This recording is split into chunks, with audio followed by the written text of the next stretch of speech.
Mimi ndani ya uongozi wangu kuna vitu ambavyo nilisema Mwenyezi Mungu akinijalia nikiwa mbunge, basi naomba nitimize wajibu wangu wa kweli wa ule ubunge. Lakini na moja wajibu wangu wa ukweli basi ni hili la kuhakikisha na wahudumia wananchi wangu. Na wananchi wangu na wahudumia vipi?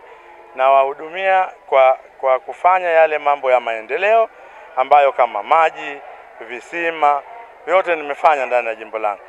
Ndani ya jimbo langu hakuna mwananchi ambaye anakwenda 100 meters kutafuta maji. Shehia zaidi ya 4-5 zinapata maji 24/7 ambayo wanakoga maji ya shawa ndani ya jimbo langu la Chumbuni. I'm very proud kusema kweli. Shida kubwa ambayo walikuwa nayo ndani ya jimbo langu kabla sijaingia ni maji. Na nilivyo hapa tu baada ya kutoka kwa hapa, the first time nilifanya mkutano na wananchi wangu, nikawaomba waniache nisifanye jambo lingine lolote, lakini nihakikishe maji yanapatikana ndani ya jimbo langu. Na kiukweli ndani ya jimbo langu maji hayana matatizo, no mtu kwenda 100 meters. Lakini la pili, mbali ya visima vikubwa na visima vidogo vidogo nimechimba zaidi ya 21. Vyote vinatoa maji kila maeneo, umeme naweka mimi.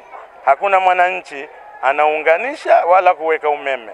Kwa hivyo hizi ni sadaka zangu ambazo nimeamua kuwaonesha wenzangu wa jimbo langu niko nao pamoja na wajibu wa kiongozi kufanya neno. Ndio manake.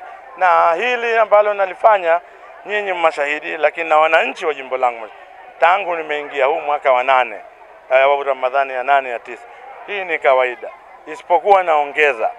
Mwaka jana niliongeza watu wenye hali ngumu, lakini na mwaka huu naongeza wajane. Kama nakumbuka mwaka jana nilisema watakuwepo. Kwa hivyo kategori yao ipo. Kwa hivyo leo tunakutana na mabalozi na viongozi wa chama, lakini baadaye tutakutana na watu mmoja mmoja kwa makundi yao. Mwaka jana Mwenyezi Mungu alinijalia na akanipa uwezo, nikaonana na watu 2160 mwaka jana. Mwaka huu nimemuomba Mungu aniwezeshe angalau nione watu 3000. Na nia ninayo na uwezo ninao. Naamini Mwenyezi Mungu akinijalia afya njema, basi wote nitawakuta. Na hii sadaka ni mwendelezo wake tu. Mara zote kinatokea katika Ramadhani, katika sikukuu ya Idil Haji na Idil Fitri pia. Kwa hiyo tunashukuru kwa kupata sadaka hii na tumefurahi sana, na tunamwombea dua Mwenyezi Mungu amzidishie kutuendelezea kutupa sadaka hii. Hili jambo linaendelezwa kwa miaka yote na ni jambo zuri ambalo viongozi wanatakiwa wajipigie mfano kwa hili. Kwa maana jamii nyingine au viongozi wa majimbo wengine ambao hawashiriki katika swala kama hili kwa raia wao, wanapaswa na wao walifanya, kwa sababu ni jambo la kuigwa, na siku zote mambo mema ndiyo huigwa.